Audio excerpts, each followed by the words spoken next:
Assalamualaikum guys, sudah lama tak jumpa ya. Ya sekitar seminggu lebih Mimin gak upload. Ya seperti biasa banyak banget tugas yang gak bisa ditinggal guys. Ditambah lagi banyak juga video Mimin yang kena tilang. Oke, kali ini Mimin akan bahas film yang cukup seru juga nih. Film ini berjudul Get Smart. Get Smart merupakan sebuah film Amerika Serikat yang dirilis pada tahun 2008. Film yang disutradarai oleh Peter Segal ini, pemainnya antara lain adalah Steve Carell, Anne Hathaway, Dwayne Johnson, Dalip Singh Rana, Alan Arkin, dan masih banyak lagi guys. Film ini dirilis pada 20 Juni tahun 2008. Oke, gimana filmnya? Langsung saja genjot ke plotnya guys. Film dibuka dengan seorang pria anggota Badan Intelijen Rahasia Amerika yang disebut sebagai organisasi kontrol. Pria ini bernama Max. Max adalah pria yang teguh pendirian serta mempunyai keinginan yang sangat tinggi untuk menjadi anggota intelijen. Selama ini Max hanya bekerja sebagai analisis di kantornya, yang mana ia sebenarnya sangat ingin bekerja sebagai mata-mata. Max sebenarnya merasa bosan karena terus-terusan bekerja di balik komputer saja. Maka dari itu ia terus melakukan aksi mata-mata sendiri. Kemudian hasil-hasil penyelidikannya itu ia berikan kepada bosnya agar ia bisa dinaikkan pangkat sebagai agen rahasia yang sesungguhnya. Di sisi lain, seorang intel sesungguhnya yang dijuluki sebagai Agen 23 sedang menuju ke markas kontrol untuk melakukan rapat rahasia. Di sana Agen 23 sangat disukai karena postur tubuhnya yang sangat kekar dan juga skill dewanya. Saat rapat, Mac menunjukkan beberapa hasil analisisnya yang berisi soal transaksi pencurian bahan nuklir yang dilakukan oleh organisasi terorisme, yaitu KAOS. Max berhasil menyata percakapan salah satu anggota KAOS yang bernama Dalip Singh. Percakapan itu berisi bos KAOS yang sedang mengancam Dalip Singh agar ia menjadi bodyguardnya. Jika tidak, bos KAOS itu akan membunuh pacar Dalip Singh.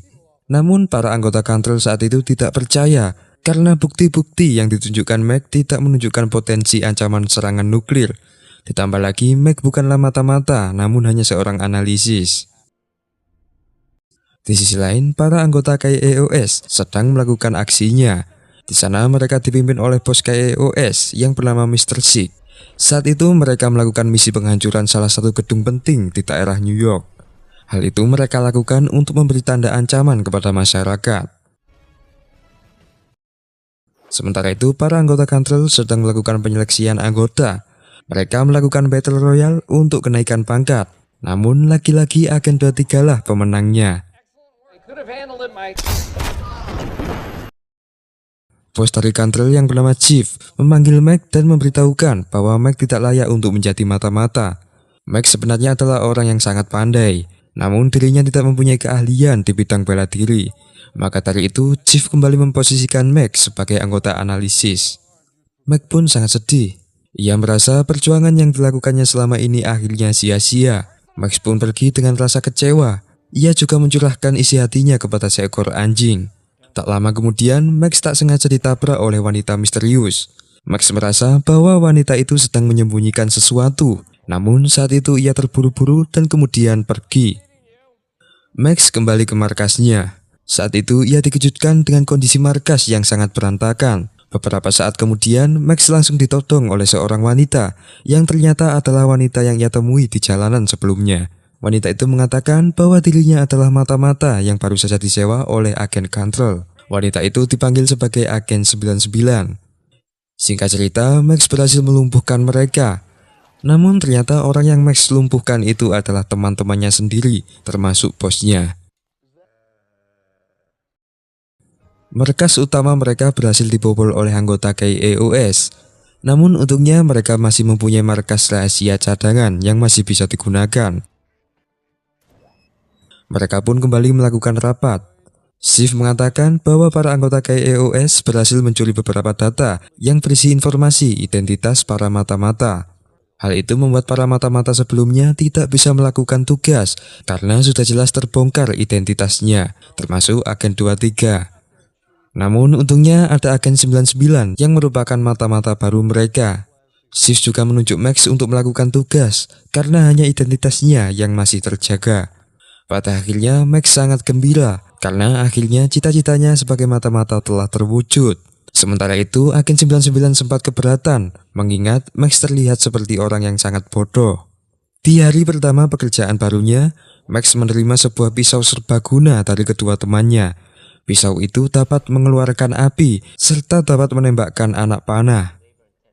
Max dan Agen 99 akhirnya melakukan penerbangan menuju Rusia.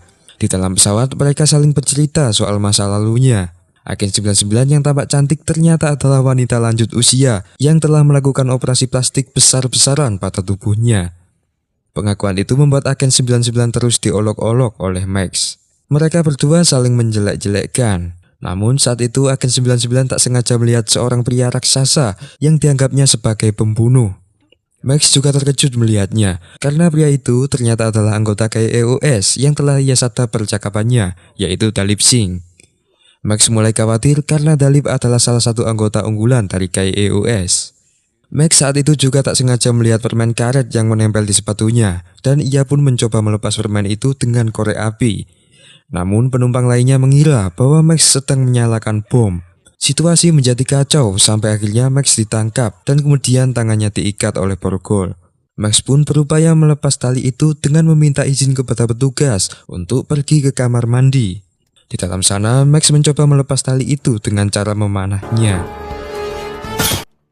Namun tidak seperti yang ia pikirkan, panah itu malah mengenai tubuhnya sendiri. Berkali-kali ia membidik tali itu, namun panah itu selalu mengenai tubuhnya.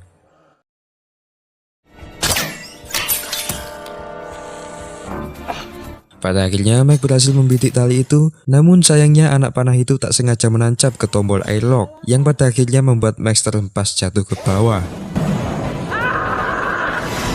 Merasa ada hal aneh, Agen 99 pun pergi untuk menyelamatkan Max. Namun tanpa ia sadari, ternyata Dalip telah memata-matai mereka. Agen 99 terjun dan kemudian menangkap Max, dan kemudian ia membuka parasutnya. Namun Dalip tiba-tiba datang dan kemudian menyobek parasut Agen 99. Max pun kembali terjun. Sementara itu Agen 99 memisah dan kemudian menyobek parasut milik Dalip. Max dan 99 pun kembali bersatu untuk membuka parasut cadangan. Namun Dalip kembali datang dan kemudian merangkul mereka. Hal itu membuat parasut tidak bisa terbuka. Di momen-momen ketika mereka terhempas, Agen 99 tiba-tiba mencium Dalip yang akhirnya membuat Dalip terkejut dan melepas rangkulannya. Dalip pun menghantam tanah. Sementara itu Max dan Agen 99 berhasil selamat. Peristiwa itu membuat Agen 99 geram terhadap Max. Sementara itu, Dalip kembali bangkit setelah ia terjatuh. Di sisi lain, di markas Kantrel, Agen 23 merasa direndahkan karena ia sudah tidak ditugaskan lagi. Ia menstaples wajah temannya yang akhirnya membuat Chief marah dan juga mengancam memecatnya. Di sisi lain, Max dan Agen 99 mampir ke sebuah restoran di Smoleng, Rusia. Di sana, Max tak sengaja menemui seorang yang dicurigainya sebagai anggota KEOS. Alat Max juga mendeteksi sebuah bahan radioaktif ketika berdekatan dengan pria itu. Akhirnya Max dan Agen 99 pun mengikuti pria itu pergi dengan kendaraan seadanya. Pada akhirnya pria itu membawa mereka ke sebuah rumah yang sedang mengadakan pesta. Max juga yakin bahwa rumah itu adalah milik Kristik yang merupakan seorang perakit bom untuk KEOS. Max mengeluarkan senjata andalannya, yaitu sebuah anak panah yang telah diberinya racun. Namun Max tak sengaja menghisap racun itu ketika ia melakukan tarik nafas. Pada akhirnya Max pun pingsan. Dengan keahlian Agen 99, Max berhasil masuk ke rumah itu. Mereka berdua juga bertatapan langsung dengan Kristik. Namun saat itu Agen 99 malah berdansa dengan Kristik, sampai akhirnya membuat Max cemburu. Tak mau kalah, Max pun mencari wanita untuk diajaknya berdansa. Namun semua wanita di sana menolaknya dan hanya menyisakan satu wanita dengan tubuh yang sangat gemuk. Mereka pun saling bersaing dalam berdansa dan persaingan itu semakin memanas sampai dibuat perhatian oleh para tamu.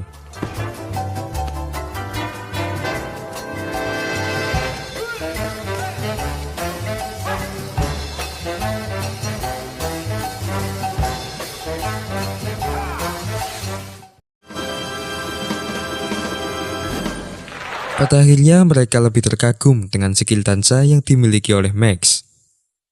Mereka berdua pun melanjutkan tugasnya. Max mengincar sebuah komputer yang berisi data-data informasi soal perakitan bom itu.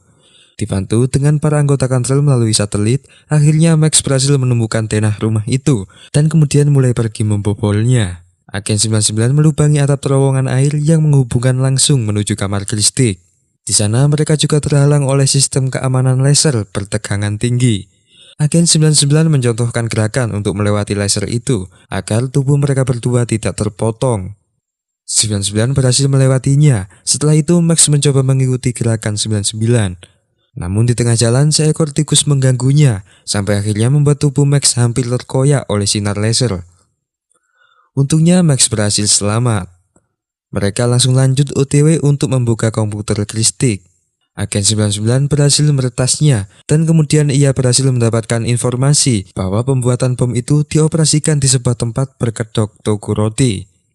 Beberapa saat para penjaga langsung menyerang dan akhirnya menangkap mereka. Max meniru gaya kelas profesional namun ia gagal. Untungnya Agen 99 ahli dalam bela diri dan akhirnya mereka berhasil dikalahkan.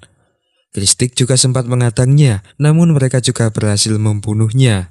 Di sisi lain, pemimpin dari KEOS, yaitu Mr. Sig, tiba-tiba ditelepon oleh bosnya. Ternyata Mr. Sig juga masih mempunyai atasan. Bosnya menyuruh Sig untuk memperketat keamanan di area pabrik. Di sana juga ada Talib yang merupakan mantan pegulat profesional yang telah disewa oleh KEOS. Max dan Agen 99 pergi menuju sebuah toko roti yang dicurigainya sebagai markas pembuatan bom nuklir. Di sana mereka berdua membagi tugas untuk mencari jalan menuju ke dalam pabrik. Max tak sengaja mencabut garpu yang ternyata merupakan pengaktif pintu rahasia. Ia memasuki pintu itu dan ia terkejut karena melihat pemimpin KEOS. Dengan refleks, Max langsung menyamar sebagai pembeli dari bom itu. Di sana, Max juga mendapatkan informasi bahwa bom nuklir itu telah ditanam di sebuah tempat suci di Los Angeles. Max langsung mengirim informasi itu kepada Agen 99. Namun ternyata Mr. Sig tahu identitas Max dan akhirnya Max pun diinterogasi. Karena keahliannya, Max berhasil melumpuhkan penjaga dan kemudian menginstruksi Agen 99 untuk segera pergi.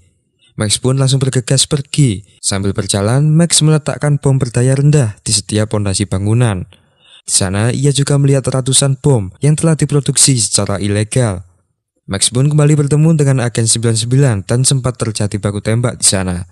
Mereka berdua berhasil kabur di tengah bom yang ditanam oleh Max mulai meledak.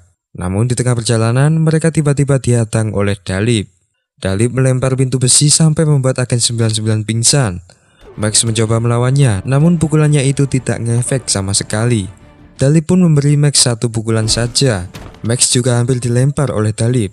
Agen 99 yang telah sadar mencoba membantu Max, namun pukulannya itu tidak mempan sama sekali. Di tengah Max dan 99 hampir tewas, Max mencoba meyakinkan Talib bahwa dirinya tahu perasaan yang dialaminya. Talib terpaksa membantu KEOS karena calon istrinya telah diancam oleh Mr. Sig. Karena hal itu, Talib yang sebelumnya adalah pegulat resmi yang sportif, kini telah berubah menjadi pembunuh yang sangat licik. Calon istrinya pasti akan kecewa mendengar itu. Mendengar penjelasan Max, hati Talib pun luluh dan sedih. Ia mengakui bahwa ia terpaksa melakukan hal itu. Pada akhirnya, Talib memutuskan untuk membantu mereka berdua untuk meloloskan diri. Walau aksi mereka berjalan kurang mulus, namun untungnya mereka berdua berhasil selamat.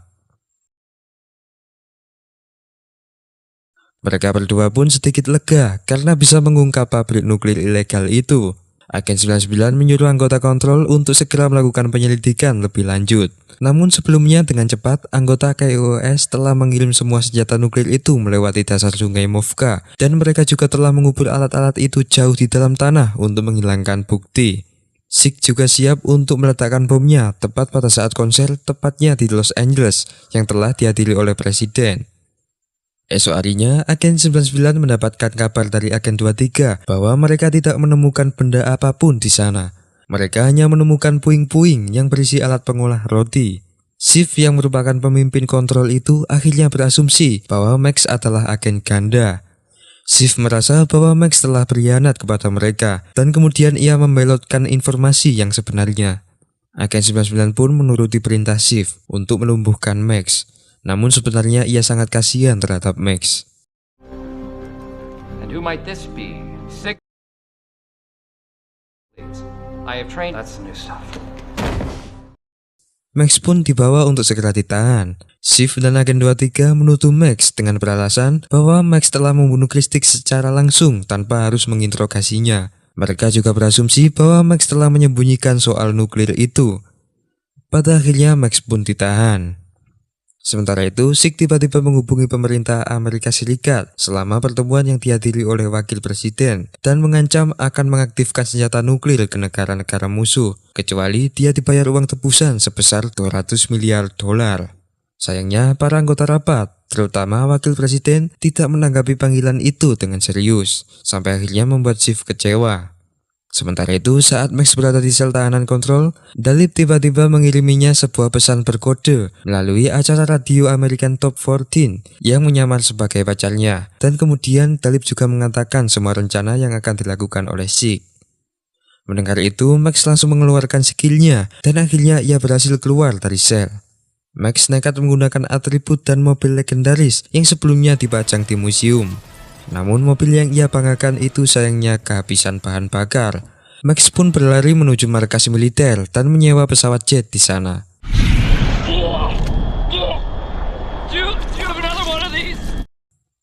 Pada akhirnya Max datang dengan cepat dan kemudian ia meyakinkan Chief bahwa dirinya bukanlah agen ganda. Mendengar penjelasan Max, akhirnya Chief pun mempercayainya kembali. Sementara itu, saat presiden tiba di aula untuk merayakan konser musik, Sig, Dalip, dan anak buahnya berhasil menanam bom di sebuah piano yang akan digunakan untuk konser. Max meyakinkan bahwa kondisi saat ini sedang darurat bom.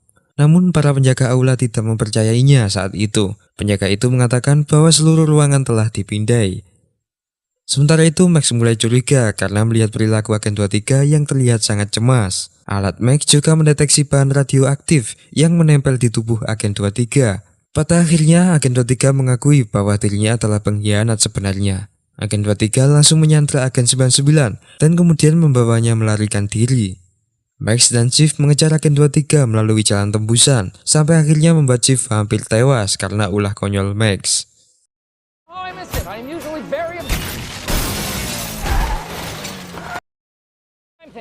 I don't know. Oh yes. The swordfish almost went through my. Sementara itu, Agen 23 mengaktifkan bom itu dan kemudian mengomando semua anak buahnya untuk menjauh, termasuk Sig. Ternyata dalang dibalik rencana ini adalah Agen 23 sendiri. Di sisi lain, Max dan Shiv kembali melakukan pengejaran dengan menggunakan helikopter. Max mencari cara lain dengan melakukan aksi bergelantungan.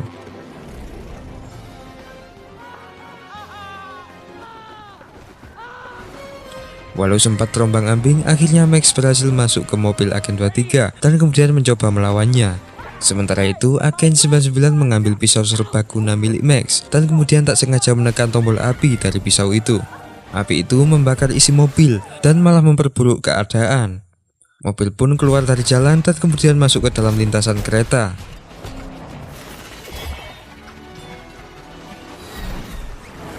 Shiv berupaya mendekatkan pesawatnya untuk menjemput mereka, namun pertarungan terus berlanjut.